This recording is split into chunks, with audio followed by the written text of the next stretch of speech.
সরকার শুধুমাত্র মুখে মুখে নির্বাচনের কথা বলছে আর ভিতরে ভিতরে অন্য কোনো পরিকল্পনা করছে কিনা সেটি নিয়ে আমার সন্দেহ এবং সংশয় রয়েছে।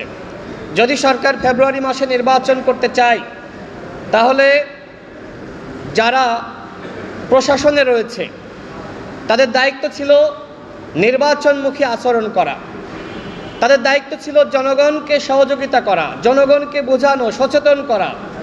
জনগণ অতীতে ভোট দিতে পারে নাই, জনগণ যাতে এইবার ভোট দিতে পারে সেজন্য জনগণের কাছে যাওয়া। কিন্তু আমরা আসলে দেখছি না যে প্রশাসন আসলে ওই ভোটের জন্য বা নির্বাচনের জন্য কাজ করছে। সরকার বলছে আমরা নির্বাচন করার জন্য মুখিয়ে আছি, কিন্তু আমরা সরাসরি আসনগুলোতে এসে দেখছি যে সরকার আসলে নির্বাচন করতে চাচ্ছে না। সরকার মূলত দলগুলোকে এক ধরনের সান্ত্বনার বাণী শোনাচ্ছে। আমি অনেকবার বলেছি যে এই প্রশাসনের মাধ্যমে আওয়ামী লীগ যে ধরনের ফ্যাসিবাদী ব্যবস্থা কায়েম করেছিল, এই প্রশাসনের মাধ্যমে কোনোভাবেই সুষ্ঠু নির্বাচন সম্ভবপর নয়।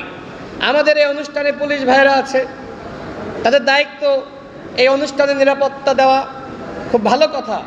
কিন্তু পুলিশের ওই মনোবলকে নিশ্চিত করা গেছে যে ভোট কেন্দ্রে যদি কেউ সংঘর্ষে লিপ্ত হয়, পুলিশ কি ওই সংঘর্ষ বন্ধ করতে পারবে? পুলিশের কি মনোবল বাড়ানো হয়েছে? বাড়ানো হয়নি। পুলিশের মধ্যে এখনো পর্যন্ত আমরা দেখছি বিভিন্ন জায়গায় বিভিন্ন অভিযোগ। বিএনপির মহাসচিব মির্জা ফখরুল ইসলাম আলমগীর বলেছেন যে আগে যেখানে 5 লাখ টাকা ঘুষ নেওয়া হতো, 1 লাখ টাকা নেওয়া হতো, সেখানে এখন 5 লাখ টাকা ঘুষ নেওয়া হচ্ছে।